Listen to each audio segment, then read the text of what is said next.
What's up, everybody? It's your boy J Hud with another episode of Save Our Youth. I know I haven't been up here in a few days, but I'm still here. I'm still working towards trying to get my project together. You know what I'm saying? Like I said in a earlier video, I got my bachelor's degree. Now it's time to move on to the master's, but now I want to get my channel popping off right. I want to start interviewing people, but it's just all about us sticking together as a people, as a culture, because the stuff I've been seeing in the last week or so, like in my community, on these platforms, black people is really out of control as far as wanting to hurt each other. We have no problem shooting each other. We have no problem putting each other down. We have no problem disrespecting people, mothers and people, family. I mean, disrespect for our own people, towards our own people, from our own people is really at a high right now. I mean, the jealousy, the envy, I can't understand, like, where's this coming from? Does it root back from the house nigga? The one that was telling on everybody in the house? The one that was snitching about everything and sometimes got his own people killed? Are we following that mentality? Did that rub off on us so bad that we can't control ourselves when it comes to hurting our own people? And like I said before, if you hurting your own people and you got money and you still get on your little records and talk about hurting your own people or getting high, talking about popping perks and all this type of nonsense, kids are hearing this and they hear somebody talking about popping a Xanny, popping a perk, and it sound good, or drinking lean, and this shit sounds good to people. These young kids hear this and then they want to do it because they think it's cool. You guys might not want to be role models, but sorry, if you putting a record album out or a CD out and it's on all the major platforms, then kids are hearing it and they're going to want to be like you. So all that you ain't a role model, you might not want to be, but you supposed to be. And all these rap music and stuff, man, why don't you people talk about how hard it is when you got to sit down for the people that write their rhymes and get their hooks and got to study the beats and keep practicing all night, long nights and days in the studios? Why y'all don't tell the young kids about that? How much hard work it takes to perfecting your craft, instead of talking about rims, cars, drugs, disrespecting females, and getting high. Why don't you talk about respecting your mother, respecting your father, not selling drugs, going to school, studying hard? Tell the kids to do their homework, study, stay in school. I mean, even if you ain't doing this stuff, you still should preach it to them, because you got the floor. You got the voice. All you guys that's rapping and own these labels and these companies, and you get the microphone and you get to perform at all these different huge places, why don't you take 5 minutes to say, support your black-owned business, support your black friend, don't beef with your friends, support your friends. If somebody need a lifting hand, lift them up then. You got the voice, you can do it. But will you do it? I don't know. I haven't seen it done. And that's the things that piss me off, man. And I want to start shouting out all the youth that's doing the right thing, that graduated from high school, on their way to college, graduating from college, on their way into the work field. That's the stuff I want to hear, because we got a lot of people doing that stuff, but they ain't talking about it. And you know why we don't talk about it? Because when we talk about it, we don't get nobody tuning in to want to join in on the conversation. And that's a damn shame, man. It is, man. Our people, we got to do better, man. And like I said, I'm not perfect. People right here in New Haven that know me, they know I'm not perfect. They know I make mistakes. I make bad choices, all that. You know what? But I admit to it. You get somebody that never act like they never do nothing wrong. They never admit to when they're wrong. They never say they're wrong. I don't trust people like that because they ain't keeping it real. Because we all have faults and we all do stuff wrong. And if you sit there and act like you don't do nothing wrong throughout the day, then you're a phony. And I don't trust you and I can't rock with you. That goes for anybody. You could be a pastor. You could be just a friend. You could be a family member. But if you don't admit your wrongs and act like you never do nothing wrong, then that's a problem for me. Because you don't keep it real. You don't tell the truth. I admit when I'm wrong. I told you I do things wrong all the time, but my heart is in the right place. And I like to help people. That's just in me. I like to help people. You know, people see me big black dude, you know what I'm saying? Like you straight off the boat from Africa. Oh, this big black motherfucker looking for some trouble. Look at him. I ain't looking for no trouble. I'm humble as can be. I'm looking for peace and people that getting along with each other. That's what I'm looking for. I wish we could do better, man. I love our people, man, you know, but we got work to do, especially during this COVID, man. A lot of people are struggling financially. A lot of people, you know, it's a lot of people right in our own neighborhoods that don't have food.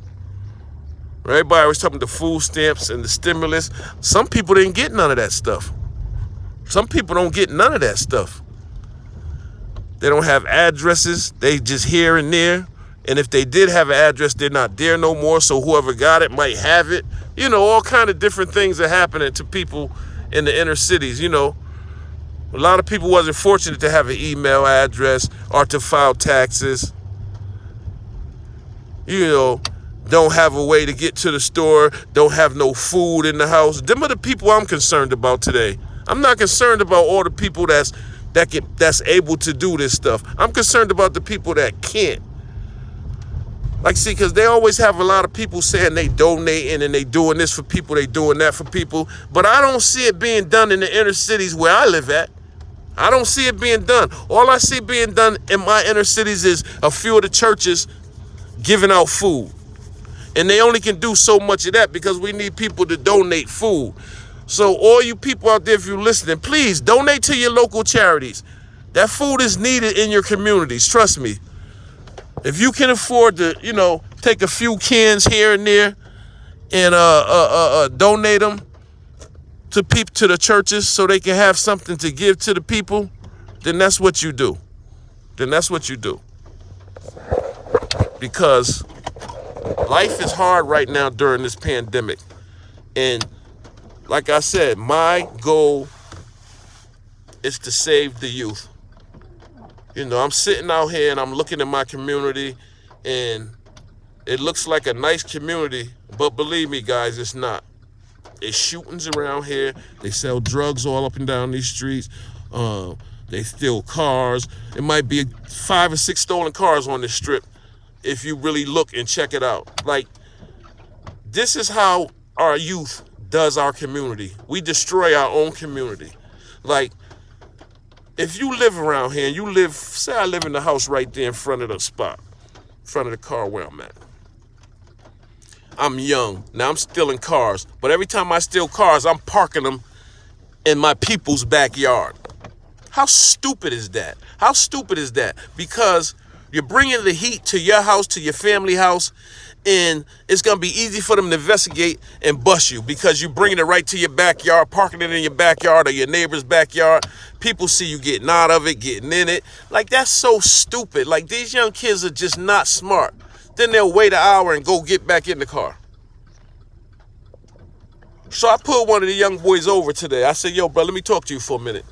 I said, don't you know parking these stolen cars back in these backyards, you jeopardizing other people's freedom and safety? You don't know what somebody else is doing. You can have a dude that's low-key over here. He could be a damn hitman, but he low-key.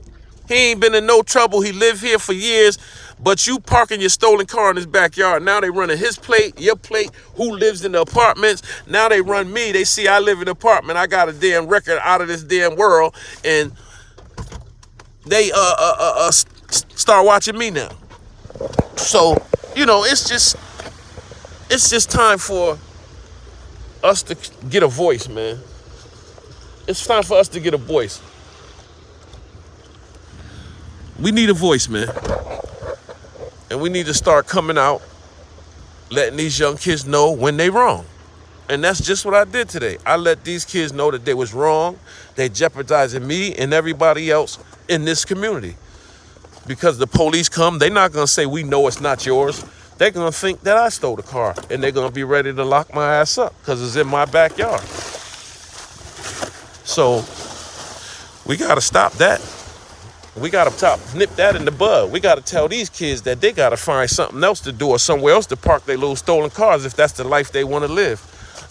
So I asked them, well, what's the thing with stealing the car? Is it something that make you feel good? You feel cool because you stole a car?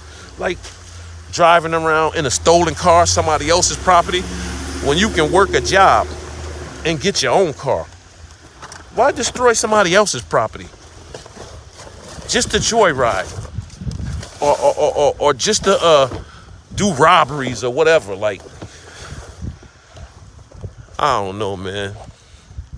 I wish we could keep our own communities clean, keep our own communities safe, and stay in our own communities. Why do we have to move out to the suburbs to feel like we made it? We got to move in other people's neighborhoods to feel like we made it. That's crazy. When you can live in your own neighborhood and say we did make it. We more than materialize in our lives. It ain't about materialistic things.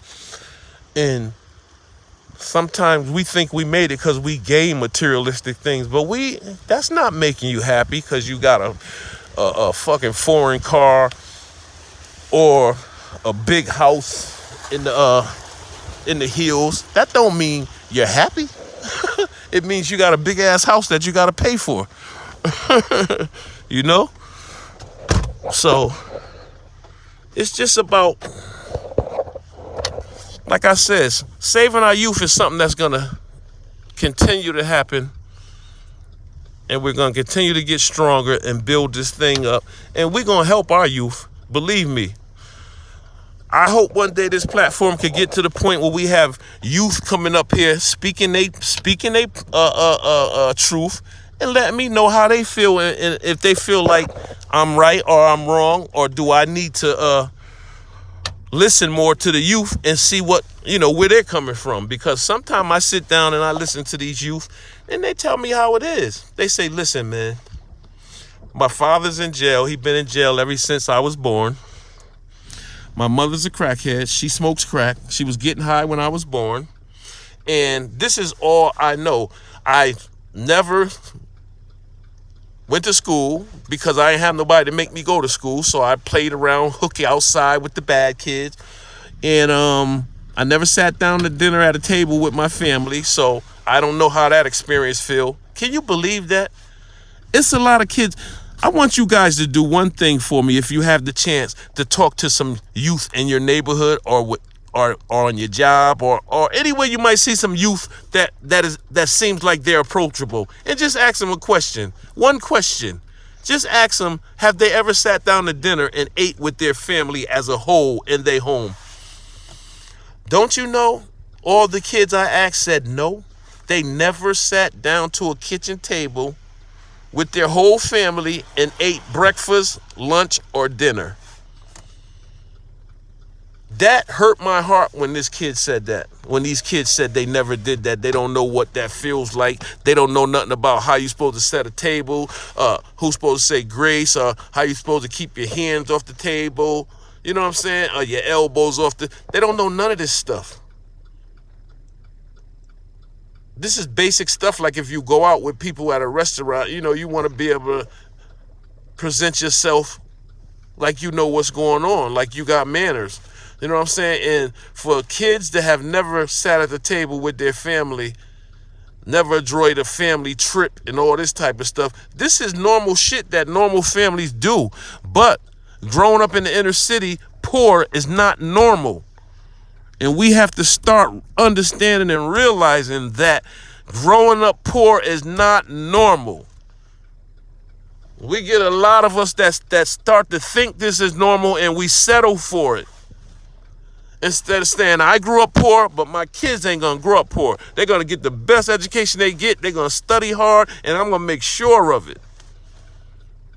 And that's what we need to do. And that's one way we can save our youth. Start connecting with them, start talking, but the main thing is to listen. See, I like to talk, but I know as a counselor in this field, it ain't my job to talk. It ain't my job to put no counter transference on somebody else or another client and start talking about my problems and make his problem my problems. It ain't about him transferring his problems on me and making his problems about me. It ain't about that. It's about helping this dude out or these clients out, helping them to come up with an answer on their own. Asking them questions where they can't just say yes or no. You know, it's called open-ended questions. Ask them questions that they have to speak and answer. They can't just say yes or no. You don't want them to do that because then they're not explaining nothing. They're not figuring out nothing. They're not talking about nothing. They're just saying yes or no. Them are not questions you want to ask them. You want to ask them open-ended questions. And when I say open-ended, it means questions that's gonna make him have to answer with more than one word. You know, you never want to put nobody down. You don't want to put his family down, even if it could be their fault that he's living the way he's living. But you don't want to blame nobody. You don't want to put the blame on nobody. You want him to come up with the answers, him to come up with the solutions. You just want to assist him as a counselor. And that's how you connect with the youth. They have to be involved. It ain't no, this how it's supposed to be, and then that's it. You can't do that. Because that's not how it's supposed to be. You can't rule nobody. You can't try to control the situation. You have to let these young kids talk it out. Because they are smart too. Some of them just don't use it. They just use their street smarts. Just like me, for example. I was out of school 30 years before I signed up at Gateway to take my associates. I went for 2 years and I graduated with honors. With 5 or 6 honors. I had like 7 of them yellow strings for honors and stuff, good grades. And 18 months I graduated and I went over to Alberta's. Now I just graduated in December. I made honors every semester, so I don't know how many strings I'm gonna get because I don't even know if we're gonna walk in June. I really wanted to walk in June. I really did. I wanted to walk in June, but it's okay. Because I feel good because I accomplished something. I went to the next level and I have one more level. Well, it's 2 levels if you want the PhD. I know one thing, I'm gonna get the master's. I only need 36 credits. And after that, I'm gonna, see what the PhD look like. If I can rock on that, then I'm gonna do it. I don't even care if I'm gonna get a job doing it, but I'm not living paycheck to paycheck. Because if I do that, then I'm not teaching our youth right. It ain't about no damn paycheck to paycheck. It's about creating your own way, having your own business. And I know at my age, 54 years old, I don't got a lot of time and I can't start at the bottom. So that's why I chose human services, because I know about the streets. I understand addiction. I understand selling drugs, using drugs, lying, manipulating, cheating, stealing, robbing, using heroin, using crack, smoking weed, drinking, taking pills, what they do to you, the detoxing. I understand all that. But see, I learned it in school, but I also lived it in my community every day, all day, 24 hours a day. So it was like a teaching session all day long, every day long. So I said that would be the best thing for me to do because I already lived it. I know a little about it, so I might as well take that as my career. And my next move, when I was almost there, y'all, and I tell y'all no lie, I was one step away from my first sober house until this nonsense happened and the COVID happened. But until this nonsense happened at my job, I think the lady was jealous of me because I had my degrees and she didn't have anything. And the grant that I was about to get written up for my first sober house, because they do it for you like that. And that's what I did. Chilling? About to give me some cigarettes and rollies back for my girl. And take it on and back in? Hell yeah. Yeah, bro. I came down here. I took the girl to the shelter. Oh, Yeah, the young girl. She got to go to the shelter to stay there, and then they get her apartment. alright. So I did that for her, so she wouldn't have to walk or miss it. Yeah, yeah, yeah. That's what my job is, man, to help the youth out. She 23. She ain't had no way to get there, so I gave her a ride. That's a good thing, man. The first thing people would think, oh, he trying to do something. You know what I'm saying? That girl young enough to be my daughter. You know what I'm saying? 23. And I got morals. My wife, I would never do no crap like that. But she my neighbor, so I gave her a ride. You know what I'm saying? So she can do what she got to do. And that's what I'm here for. That's what it's about. Saving our youth. Yeah. That's right. That's right. All right, bro. I love you. I love you, man. All right. Turn around and park right here. All right. Yeah, so, I was talking to him. I got some neighbors downstairs. They young, 23, 24. And they like to get into fights and stuff. They be stripping and all that. They be having a bunch of people over the crib. But they nice young girls. And, so I try to talk to them. I see all these guys around here. They be trying to hit on them, knocking on their door, trying to come in because they smoke weed. So they trying to smoke with them. And then they get mad when the girls don't want to put out. So I told these young girls, stop letting all these niggas in your house because you don't know their background. You don't know if they rapists. And they're two females, 23 and 24. They live by themselves. I'm on the other floor. So now I feel like it's my duty to protect them from a lot of these perverts. I had to go down there and kick one dude out the house. He didn't want to leave. And I was like, see? I was like, because y'all not living right. This is for the young people that have apartments.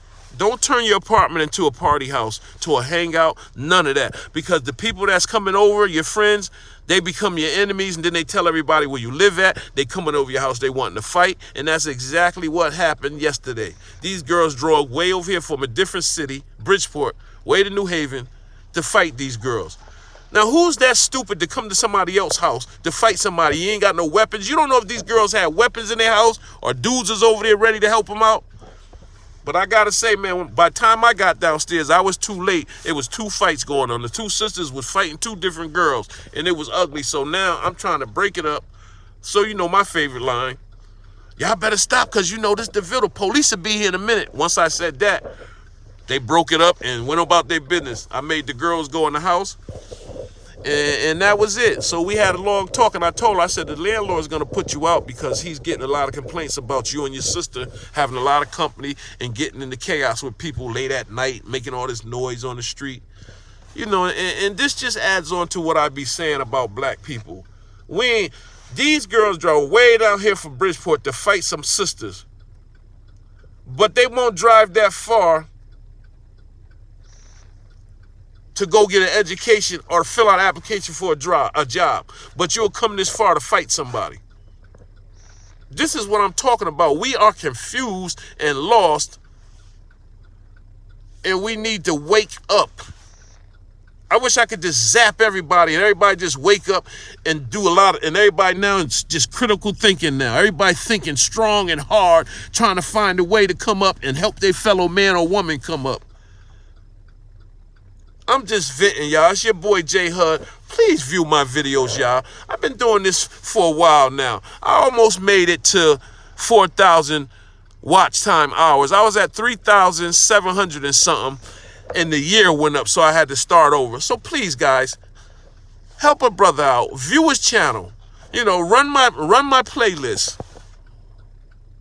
Help a brother out. I'm not trying to another year go by and I have to start back over again. I just get almost there and then boom. But I'm going to start putting videos out too. Videos of different, youth doing the right thing, graduating, struggling, but still doing the right thing. I got one young fella, man. He grew up in this hood and he's making it. All his brothers hustle and fast life. So they all grew up the same, but this young brother, goes to school, he plays sports, and he said he's not getting into the street life. He got a bunch of friends that are in the street life. He said, but he's not getting into the street life. He's going to finish school, get him a good job, and he said he's going to get out of here. And you can do that if you stick to it. Time's going to be hard. Times are going to be hard. Believe that. But You can't make it if you stay determined and you do the right thing and you got positive people in your corner. Because a lot of people have made it. My son being one of them. My son grew up in Newhartville, one of the worst neighborhoods in this city. And he never sold a drug in his life. He never been to jail. He never got into no beefs with nobody, had to carry no guns. None of that. Graduated from high school, graduated from college with his master's as a electrical engineer, and got his own home, running his own business from home.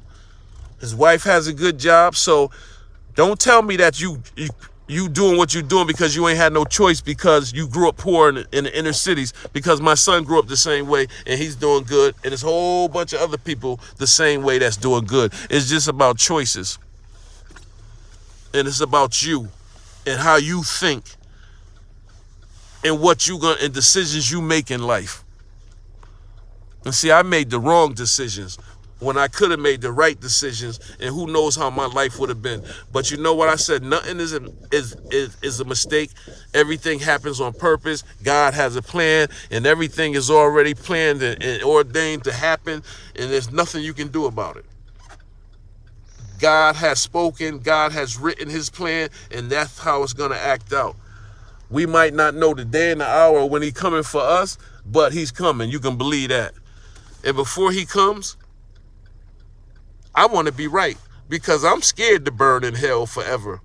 You know what I'm saying? And for all these people that say they don't believe in nothing, so I guess we just popped up on this earth out of nowhere. Something stronger and powerful than us had to create us. Believe that. We didn't just come out of nowhere. We definitely didn't. So you can scratch that. You can scratch that, people. Yeah, but these two young girls, man, I told you, when it comes to these young girls, I think of my daughter all the time. Like you guys know, I had a 16-year-old daughter that was shot in the face and killed 10 years ago, 2010, and 2011, and that crushed me, y'all. It crushed me. So I have a soft heart for any young kids any young females that's trying to do the right thing. And when they first moved here, you know, I said, okay, we got two. Let me see what's going on. So I said, we got two young girls. And the first thing I thought about was my daughter, you know, and I got respect. And I always had respect for women, no matter what. I ain't no pervert. I ain't trying to run up on everything. I have a wife.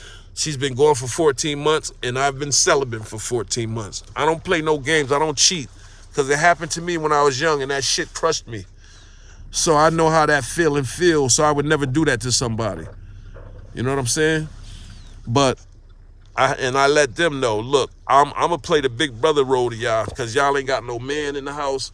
So if you need me to help me to take the trash downstairs to the front from the back or whatever, I'll do that for you. I said, but please, y'all got to keep these doors locked, and y'all can't be having a bunch of people, niggas, running in and out of here, because it don't look good. And, you know, they don't have a problem with that, because they respectable young women. They trying to get their shit together. You know what I'm saying? They trying to get their shit together. One just got an apartment. Now her sisters stand at this place until they get her an apartment. At least these young girls are doing something positive instead of just running around, sleeping from couch to couch, just doing anything. They working to try to get their apartment and try to get their kids back. I don't have a problem with that, because they're doing something positive. It's about saving our youth, y'all. It's about saving our youth, y'all. And if we can't save our youth, then we ain't no damn good. And for all you older people like, I don't fuck with the youth. They disrespectful. They don't listen to nobody. Well, how they gonna listen to you and you ain't listening to them? And that type of behavior, we have to stop that, because that's the problem. The disconnect. I love our youth. I love our people. I love all people, but I love my black people, and our black people need to stick together. I'm far from racist. I have different friends from many different cultures and races. It ain't even about that, though. It's just about us as black people. We do not stick together. We hurt each other all day. Stream these platforms. You'll see just what I'm talking about. You had one dude that came on these damn platforms. I swear, I wish he would have answered my damn call, because he made a video saying, how long do you think Rowdy Rebel will be out of jail before they lock him back up? Now, who does that to their own people? Who wishes jail on their own people just to get some damn views and some likes? Really? How long you think he'll be before he be back in jail? Or how long it'll be before somebody kill him? Really? You wishing that on that brother? When that brother ain't do nothing but come home and try to do positive things, why you didn't post about him taking 50 racks to the supermarket in his neighborhood and buying everybody grocery? Why you ain't talk about that one? How long before he go back to jail? We need to do better, man. I can't believe this dude. All for views. I say he ain't going back to jail. I say that 6 years he learned his lesson. Now he out here chasing his music and ain't bothering nobody. So why is you putting this negative narrative out about him? How long you think it be before he go back to jail? Really? We got to do better than that, man. That's disgraceful. All for some views and some likes. It's your boy J Hub, man. I'm out of here.